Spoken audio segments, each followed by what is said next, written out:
प्रावधान इसमें इस प्रकार से बनाए गए हैं जिसके तहत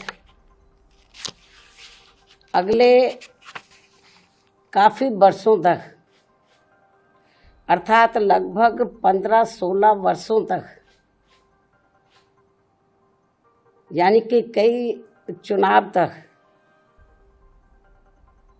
देश की महिलाओं को ये आरक्षण प्राप्त नहीं हो पाएगा। और इस विधेयक में ऐसे जो प्रावधान रखे गए हैं तो उनका मैं यहाँ उल्लेख करना बहुत ज़रूरी समझती हूँ। और इस संशोधन विधेयक के तहत इस महिला आरक्षण विधेयक के पास होने के बाद पहले पूरे देश में जनगणना कराई जाएगी। जब ये बिल पास हो जाएगा हाउस में, पार्लियामेंट में, तो पास होने के बाद पहले पूरे देश में जनगणना कराई जाएगी। पास तो हो जाएगा ये, लेकिन तुरंत लागू नहीं होगा। और पास होने के बाद पहले पूरे देश में जनगणना कराई जाएगी।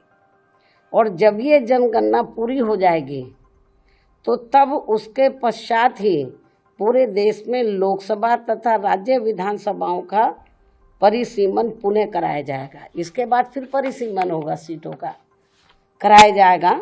और उसके बाद ही तब ये महिला आरक्षण संबंधी संशोधन विधेयक लागू होगा। और ये बात भी किसी से छिपी नहीं है कि देश भर में नए सिरे से जनगणना कराने में अनेकों वर्ष लग जाते हैं।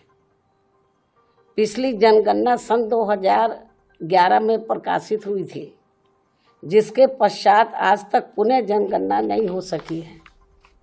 ऐसी स्थिति में संविधान संशोधन के तहत इस नई जनगणना में जिसमें अनेकों वर्ष लग जाएंगे, तो तब फिर उसके बाद ही पूरे देश में परिसीमन का कार्य शुरू किया जाएगा,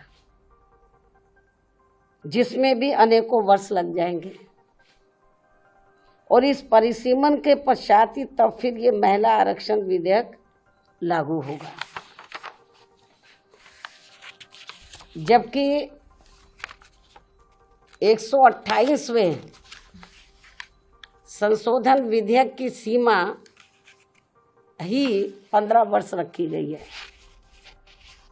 इस प्रकार से ये स्पष्ट है कि ये संशोधन विधेयक वास्तव में महिलाओं को आरक्षण देने की साफ नीयत से नहीं लाया गया है, बल्कि आने वाली विधानसभाओं तथा लोकसभा के चुनावों में देश की भोली भाली महिलाओं को ये प्रलोभन देकर व उनकी आंखों में धूल झोंककर उनका वोट हासिल करने की नीयत से ही लाया गया है।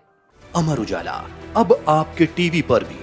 अपने स्मार्ट टीवी पर YouTube पर सर्च करें अमर उजाला, चैनल सब्सक्राइब करें और देखें ताज़ा खबरें, वो भी HD क्वालिटी में। और हाँ, बेल आइकन दबाना ना भूलें ताकि हर खबर हो आपके घर। अमर उजाला, निष्पक्ष, निर्भीक, निरंतर।